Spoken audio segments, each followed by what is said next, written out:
Ada pertanyaan nggak ini? Pertanyaan aja tapi. Ada pertanyaan? Boleh pertanyaan. Ayo Pak Ahmad, diawali dulu.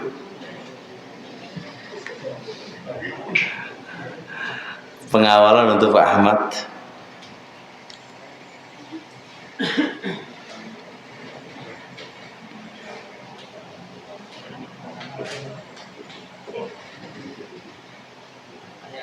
Ya. Boleh, bab lain. Sebenarnya tanggal kelahirannya Nabi Muhammad itu 12 Rabiul Awal itu. Enggak. Ulama masih berbeda pendapat. Ada yang bilang 12 Rabiul Awal, ada yang bilang 19 Rabiul Awal, ada yang lebih, ada yang berpendapat lain daripada itu. Jadi tidak ada kejelasan tanggal berapakah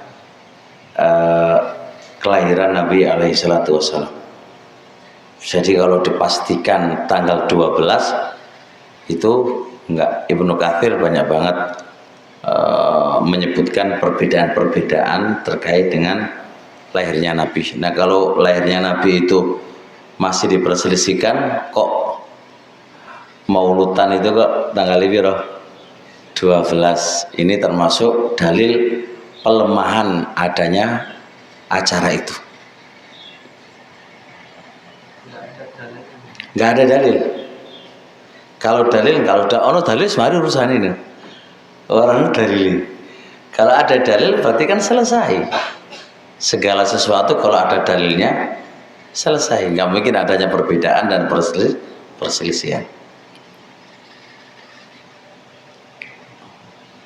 Nah, jadi justru saya balik bertanya, Anda yang mengadakan Maulud Nabi di tanggal 12 itu, tolong deh dalilnya mana, cariin deh alasannya di mana, kan begitu. Mungkin Pak Khair punya alasan mungkin.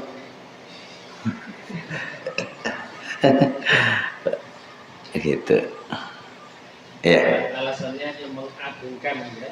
Iya. Mengagungkan beliau sebagai pemimpin kita. Iya, pengagungan dengan cara itu. Padahal pengagungan lebih bagus lagi pengagungannya itu ya. Ya, rasa syukur atas kelahirannya itu. Itu alasannya Pak Khair. Tapi kan Pak Khair juga nggak ngerti tanggal berapa lahirnya. Gimana kok bisa, padahal nggak ada sanadnya dari ini kok bisa tanggal aja kok bisa berselisih? Nah, itulah makanya menunjukkan ketidakakuratan. Karena kadang cuma hadis ini ada sanadnya sampai. Lah ya. Tapi hari tanggal saja kok bisa berselisih? Kenapa kok tidak menyambung? Lah iya, makanya itu pertanyaannya. Kenapa kalau begitu jawabannya langsung di logikanya begini. Karena ketidak ada kepastiannya, ya wis gak perlu mengadakan acara di tanggal 12. Kalau di tempat saya tidak terpaku di tanggal 12. Nah, kalau tidak terpaku di tanggal 12 itu dalil berarti tidak akurat. Jadi selama 1 bulan kita mengadakan. Kadang-kadang lebih sih Pak. Ada yang sudah Rabiul Awal itu udah ngelewati itu. Iya. Kayak kemarin di sini ini, di daerah mana ini? Maulud Nabi ini tanggal apa ini? Bulan apa ini? Udah melebihi Rabiul Awal ya? Masih Rabiul Awal toh? Oh iya kah? Oh pasti kenalan. Oh. Berarti sebelumnya berarti itu.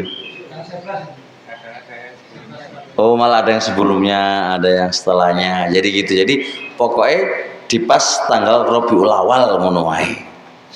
Itu mereka melakukannya. Tapi pertanyaannya, ya saya sering sampaikan, sebuah acara ibadah apapun bentuk ibadahnya, pengagungan atau tidak pengagungan, yaitu bersifat ibadah, ya harus membutuhkan dalil. Kan gitu tuh aja, karena kita beribadah di atas dalil.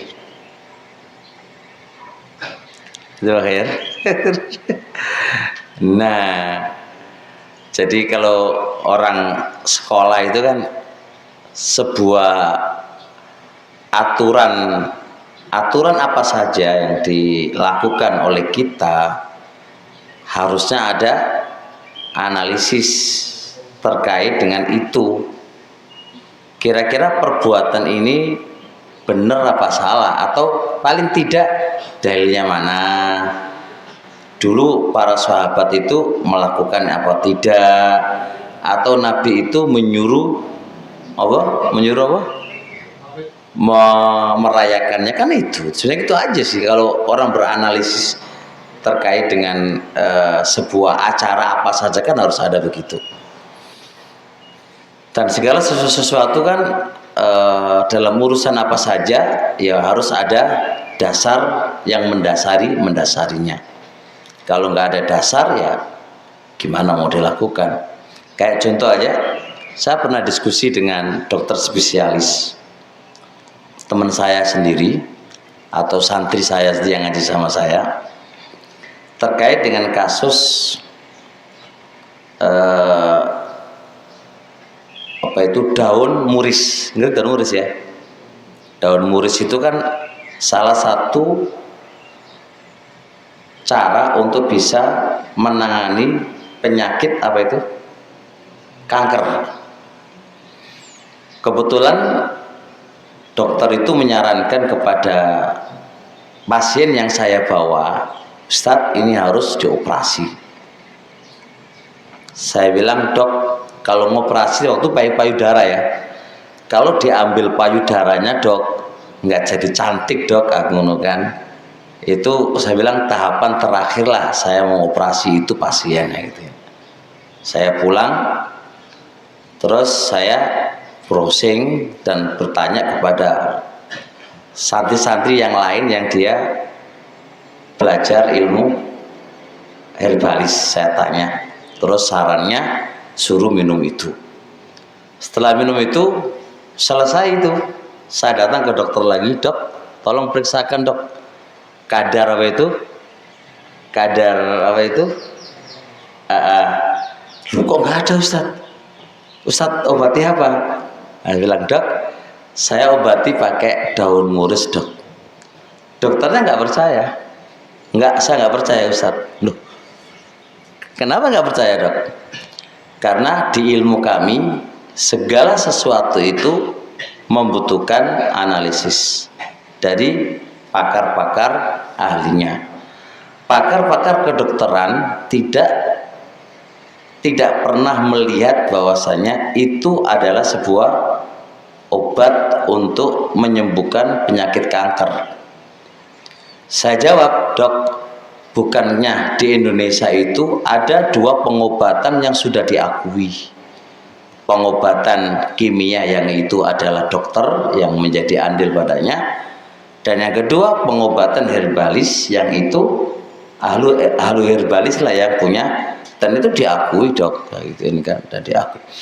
Kesimpulannya tetap beliau tidak mengakui walaupun fakta sudah ada di depannya. Pokoknya Ustadz saya nggak percaya. Nah, saya minta kepada antum-antum ini, anda ini, kita berpikir logika dan analisis itu harus kita dahulukan dalam segala sesuatunya. Jadi sebuah ibadah apapun yang dilakukan oleh siapapun orangnya, semua harus ada dasar. Dasarnya kan mana, kan begitu kan itu. Tidak boleh egois kebiasaannya kita, yo reso ngono lah. Karena ibadah itu kan asal usulnya kan harus ono aturan SOP-nya kan. Wong jenengan di Lintek aja ada SOP sebagai pegawai. Anda nggak bisa bikin aturan yang itu di luar SOP. Kita dalam beragama juga harus ada SOP. Yang bikin SOP kita siapa? Allah dan Rasulnya. Kita juga harus jalan sesuai SOP. Kita beragama harus sesuai dengan SOP. Makanya kalau sholat zuhur, kenapa nggak kita kerjakan waktu subuh? kita balik aja, dan waktu subuh kita balik di waktu duhur. Kenapa nggak begitu? Karena duhur capek. Kenapa kok 4? Mendingan 2 aja gitu kan. Kalau subuh kan bertangi turu kan enak, mau 4 mau 5 kuat-kuat aja kan. Tapi SOP-nya itu dari sononya ya mau kita manut lah SOP-nya kan. Maka aturan pengagungan kepada Rasul atau apapun bentuknya, kita juga harus ya harus cerdas, berlogika. Berlogika artinya kita harus butuh dalil mendasar tentang perbuatan tadi. Paham ya? Jelas. Oke, monggo. Terkait itu tadi, terkait bulan Rabiul Awal ya. Iya. Apa penyebutan Rabiul Awal itu sudah ada sejak sebelum Nabi Muhammad? Ada di Islam Rabiul Awal. Itu Hijriah ya. Hijriah. Terus kalau yang di bulan terhitungnya itu sejak Nabi Hijrah. Iya. Gimana? Ya, maksudnya itu ada ketika hijrah memang. Maksud saya itu sebelum Nabi lahir enggak? Itu juga pertanyaan juga. Lah ya makanya pertanyaan juga, kata Rabiul Awal itu kan dari mana? Sedangkan Rabiul Awal itu penetapannya adalah melalui hijrah kan gitu kan? Ya di anu Pak, mungkin di karang-karang tapi jadi diperkirakan lah pokoknya Nabi itu pas itu, ya itu juga suatu pertanyaan yang besar gitu kan. Nah berarti gimana, kenapa kok ada Rabiul Awal, sedangkan Rabiul Awal itu kan adanya ketika Nabi hijrah. Berarti kan lahirnya Nabi kan sebelum Nabi hijrah kan, kok bisa ditentukan itu 12 Rabiul Awal kan begitu kan. Itu sebuah pertanyaan juga. Pertanyaan itu cuma banyak sebenarnya kalau yang menggugat adanya maulud Nabi di Rabiul banyak. Di antaranya itu tadi, dari mana kata Rabiul Awal itu juga masuk.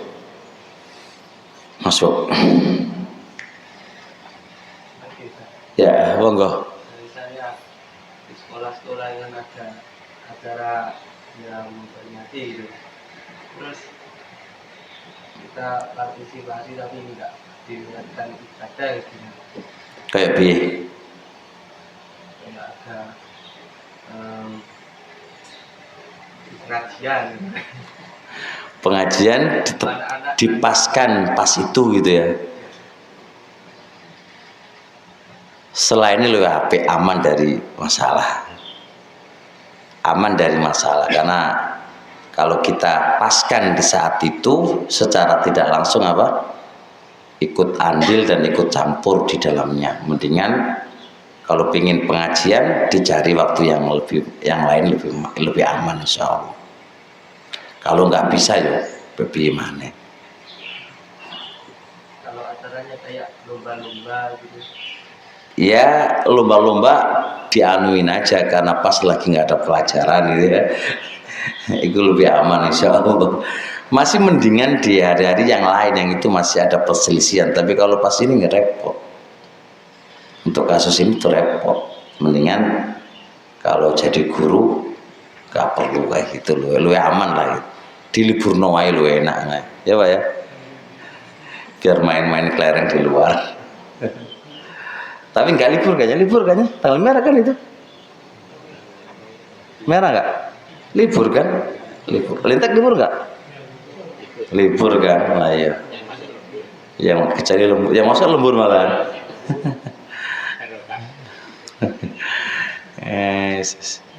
Iya monggo. Yang tadi mau tanya tuh, monggo Pak. Yang berkaitan dengan maulid juga itu, sikap kita itu gimana? Apakah kita langsung frontal itu larang gitu? Kok main frontalan Pak sawangan nih lagi. Lakare sing duwe negara iku dhewek to piye? Iya enggak aja koyo ngono lah. Ayo. Itu kan yo kita ini kan orang Indonesia toh. Jadi kalau kita ini menjelaskan ini keyakinan saya kan. Awakmu gak melo aku yo piye maneh kan domeng. Kita ini jelasin aja. Sopo sing duwe hak awakmu harus ikut aku kan gitu kan. Ala kulli hal kita sudah jelas menjelasin aja, jelasin gini itu. Kalau andai kata ditolak, ya wis mau diapain? Mau dia melakukan juga haknya dia. Kita hanya sekedar aku nggak berbuat begini karena dasar saya adalah ini. Selesai. Kita hanya nyampein. Ngoten lho, Pak? Gitu? Lha lapo sampean kok ngamuk-ngamuk piye lah. Dadi tukaran lah. Jelas Bu? Jelas ya Bu? Mana tadi? Pak, jangan jika jadi nanya. Hilang pertanyaan nih. Tidak masalah Akikoh, oke. kalau misalnya kita punya anak laki, kalau dia kan dua, Oke, 2. mampu satu dulu, satu kambing misalnya, Nggak apa-apa. yang satu masih punya utang. Enggak. Saat itu jenengan punya satu nggak apa-apa. Ada sebuah athar disebutkan oleh Abdul Razak dalam musannafnya. Ada salah satu dari mereka itu mengakikoi kambing akikohnya 2, dia mempunyai 1. Masuk dalam kaidah fikih apa-apa yang mampu tidak apa-apa yang tidak mampu tidak menggugurkan apa-apa yang nggak mampu. Apa-apa yang tidak mampu tidak menggugurkan asal ibadah. Jadi kalau mampu nemek siji, maka berarti siji Anda bisa melakukan. Itu dicontohkan itu. Saya dulu punya pendapat tidak sah Pak, nggak perlu akikoh. Tapi ketika saya mencari pembahasan lagi, saya tertabrak dengan pemahaman mereka. Salaf pernah melakukannya dan tidak ada komentar dari mereka, maka itu nggak apa-apa. Nggak apa-apa. Jadi jenengan mek duwe siji ya wis akikoh kambing 1 untuk anak laki-laki. Nah kok masih piye? Orang duwe niki tapi ojo dibojokin. Asline duit cuma gak gelem tuku iku beda maneh. Aslinya memang tapi memang nggak ada. Pengen menjalankan ini cuma nggak ada, kecuali hanya 1 nggak apa-apa. Ya.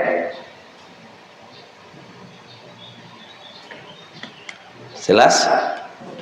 Mana kok meneng-nengai bagian sini ini?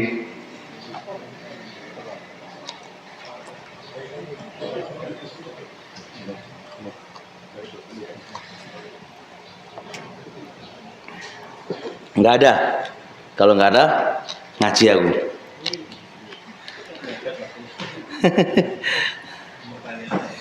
Tanya aja. Monggo yang lain.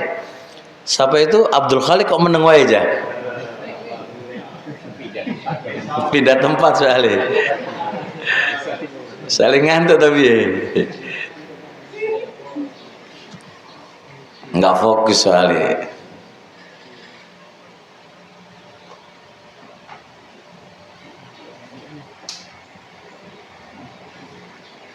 Gak ada sudah? Nggih, ulo kan. Apa Abdul? Kalau ada misalnya ada orang mengamalkan uang lah 200 Mengamalkan apa? uang Mengamalkan beramal. beramal. Oh, kok mengamalkan ya? Beramal uang 200 terus.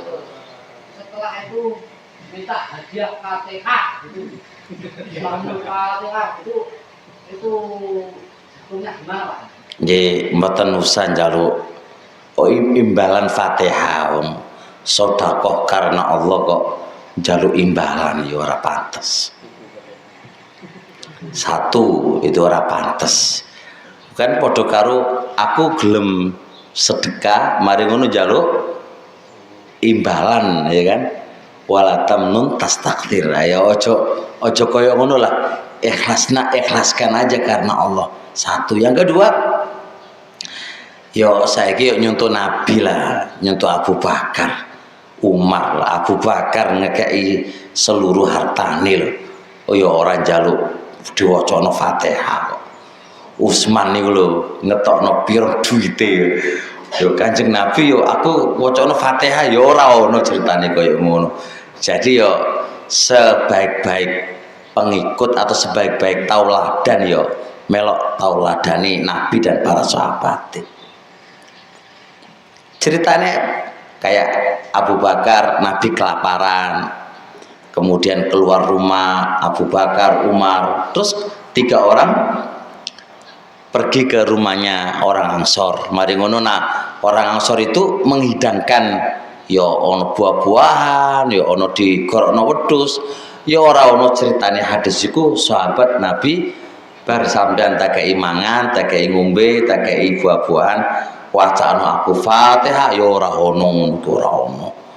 Nang Arab, nang Saudi, nang ndi ku tak lewati belajar ilmu ku ya ora ono ngono. Ha iki teko ndi iki. Kan aneh-aneh wae. Cak sebaik-baik petunjuk mereka. Jenengan kalau berlogika begini. Jenengan pernah lihat sumber enggak? Sumber mata air? Nah, pernah kan? Iku kira-kira yang paling jernih iku yang paling apa? Paling dekat dengan sumbernya atau paling jauh dari sumbernya. Nah, jenengan kalau pengen ngombe itu enak ngombe yang paling nekono pun panggil park sumbernya. Nah, pinter berarti sampean kate nyontoh apa-apa iku yo sing parek sumber teko Nabi. Oh, yo ora berusaha, paling enggak ngerjain apa yang enggak mereka kerjain. Kan gini loh mereka lo enggak ngerjain, harusnya mereka sampean yo ora seke melok ngerjain kok lo angel piye. Bab iku malah luwih gampang. Terus aku orang ngomong beda kan sampeyan. Ngomong beda kan sampeyan. Aku mek ngomong mosok beramal kok njaluk di Fatihah. Yo jenenge ora ikhlas. Nomor loro mosok gak nyuntuk karo mereka pendahulu kita. Wong bersedekah yo ora ono njaluk Fatihah. Yo harusnya dhewek yo ora koyo ngono lah. Wis ngono ae jawabanku. Sampeyan gak nambahi dhewe to.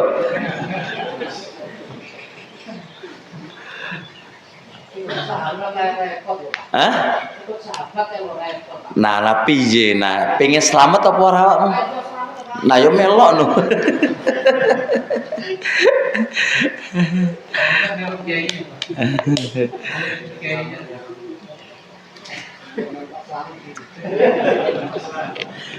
Ada yang sampai ngomong gini loh, saya juga kadang-kadang logika berpikirnya itu kok wong kok bodoh mantuk piye jadi gini. Awakmu iku melok kiai, sing katek melok kiai aman. Soalnya kiai iku wis dijamin walinya Allah, mlebu swarga. Awakmu ngantuk-ngantuk gak beramal blas iku ora ono masalah. Sing nanggung sampean tuh Pak Yai ini. Dicontohkan kayak ngene. Delon supir. Sing penting supir iku gak turu. Penumpangnya kabeh turu, insyaallah sampai tujuan. Iya ora? Nah kok iso dipadakno karo supir mobil yo. Iki kemana aturan mainnya? Mosing duwe pikiran cerdas yo. Yo ora iso nrimo lah. Iki urusan agama kok malah urusan apa? Padha karo supir. Lah sekarang pertanyaannya lho. Nah sing kate dosane masar dosane kiai sapa sing nanggung? Ini kan pertanyaan gini. Kiai sudah memaklumatkan bahwasanya dia itu menjadi walinya Allah.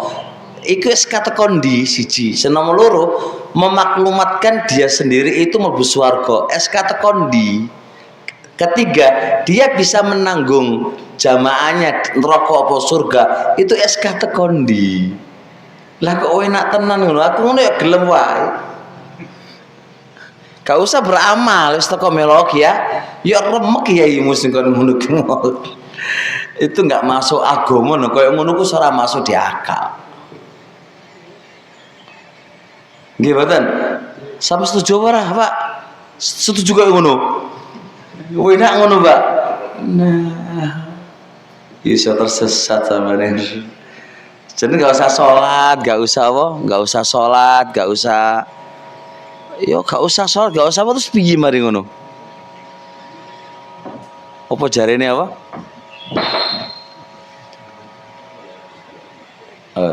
Apa jarene apa? kiai ini ya salah lah. Paham ya? Pak Abdul Khalik aman? Saiki sempenting ini loh.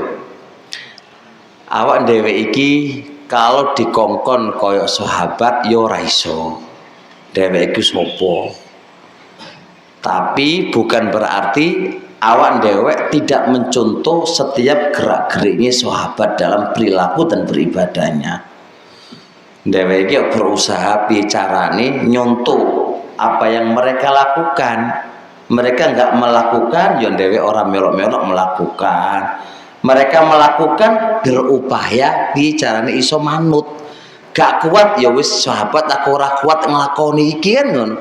Meninggalkan kan enggak butuh apa? Enggak butuh modal. Sahabat enggak bikin minta Fatihah, ya orang melok juga jalur Fatihah aman. Gitu. Sengomong bid'ah itu aku lho ya, engko aja gagal paham lho. Sengomong Pak Abdul Khalik lho ya.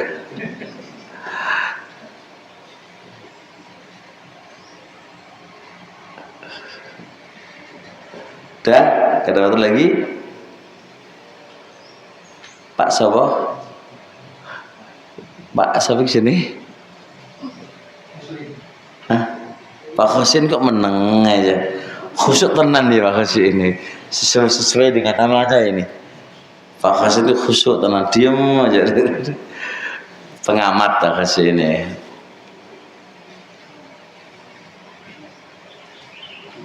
Oke, kalau sudah gitu kami cukupkan dulu insyaallah. Kalau nggak ada pertanyaan, subhanakallahumma hamdik, asyhadu an la ilaha illa anta, astaghfiruka wa atubu ilaik. Assalamualaikum warahmatullahi wabarakatuh.